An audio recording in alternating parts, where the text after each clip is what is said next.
bá jí wọn á ṣe bàfólú gbó bẹ́fọ̀n bá jí wọn á ṣe bàfólú ọ̀dàn ọba mi balẹ̀ gìjìmù ṣe nǹkan ẹ̀rù jẹ̀jẹ̀ ọba tó ní kí bẹbẹ ó máa bẹ ní ọ̀rọ̀ gbénú ọmọ ènìyàn rú mọ́ gàlégàlé agogo balẹ̀ oró kan gó ìránṣẹ́kẹrẹ balẹ̀ ṣóhun wọ̀yọ̀ ambassadọ Joseph Adébáyọ̀ àyànfẹ́ akínyọmọ ló ní èdè tó mọ́yán lórí tó fa kíkí èdè dé ọmọ agbẹ́dẹ́gbẹ́yọ̀ mo múra tán ìrìn àjò gbé mi pa ó dìlú Èkó jàre ní Lagos State Internal Revenue Service Relationship Management Unit náà ni láti lọ kí ọmọ ọlọ́jọ́ ìbí òní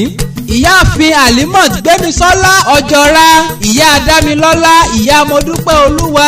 ẹni Èdùmàrè bá dá sí tó bá rántí ọjọ́ ìbí ẹ̀ kò ṣeé wọ̀. On the 21st of November la bí ọmọ tuntun jòjòló torúkọ rẹ̀ ń jẹ́ Alimot Gbémisọ́lá bóníjó ṣe ń jó náà láláyọ̀ ń yọ̀ bẹ́ẹ̀ sì ni oníkàngán náà ń sọ́lù ara sí wọn ń bàdí awádúpẹ́ lọ́wọ́ Olúwa ọba ọ̀kun yúnmúyúnmú ọ̀pọ̀ yùmùyùmù bí atẹ́gùn tí ń kún yùngbàyùngbà. Gbémisọ́lá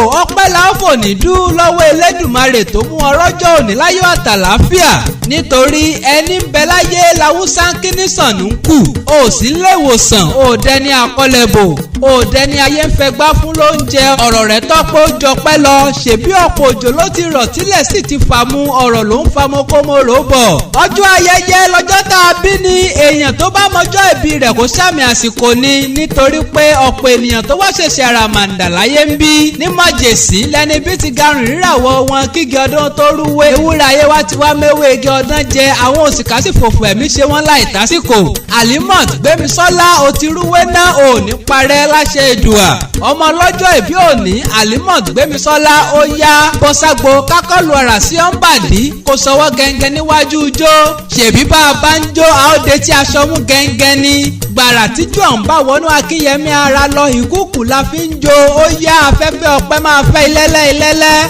ẹja darapọ̀ máa jíjú ọpẹ́ afẹ́fẹ́ orígun ayé gbogbo yẹ fẹ́ ẹlẹ́kájọ kọrin ọpẹ́ sí baba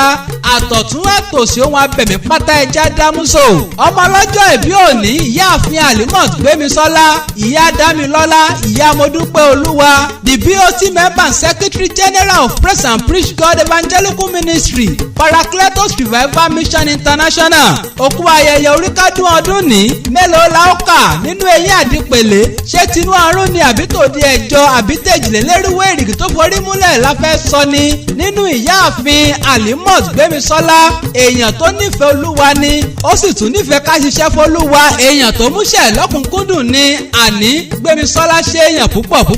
ìyáàfin Alimot Gbémisọ́lá jẹ́ ń sáré yálé bàbá tó bí ọlọ́mọ Ìgànmú ní ìpínlẹ̀ Èkó nílé bàbá rẹ̀ mo mọ̀nà bẹ̀ ó dá mi lójú ṣákáṣáká ìwọ lọmọ ọ̀jọ́rọ̀ àpàṣà ọmọ òyìnbó dúdú níta Ìgànmú ọmọ balógun dòdò ń dáwà àsọdúnmọ́dún níṣàwọ̀ àsọdúnmọ́dún asọ́sùmọ́sù níṣàwọ̀ àsọ́sùmọ́sù kò pẹ́ kò tọ́ kò fẹ́wú parí kò tún wá fẹ́ rìgì jóbi ewé apẹ́ lóní òpẹ́ ewé ìyeyè lóní òye ní tirẹ̀ kò pẹ́ kánrin kéṣe nínú ọlá àtẹ̀kù tí ń ṣe baálẹ̀ lọ́rọ̀ ó ti ṣọdún èyí náà wà á tún bá wọn ṣẹ̀mí sí i nítorí ọdọọdún là ń rórógbó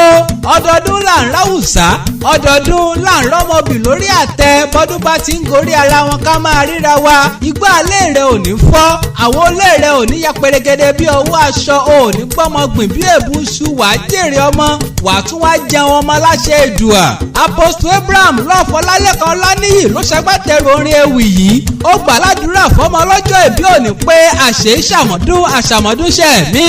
tí wọ́n bá bi í léèrè pé talẹ́ni tó kọrin ewì sétí kó wá ẹ bá ń wí fún wọn wípé ambassadọ Joseph Adébáyọ̀ àyànfẹ́ náà ni ọmọ elédè apèdè akùnyùn bàbá àwọn èdè tó pegedé ní gbàgede èdè nítorí àjẹdẹ ni mi ti fẹlẹgẹdẹ ṣoge pèdèpèdè kákọ́dé má bàa dèdè rú mo fèrè gbadé lórí elédè tó ń pèdè rédèrèdè ní gbàgede afẹ́dè sọ̀rọ̀.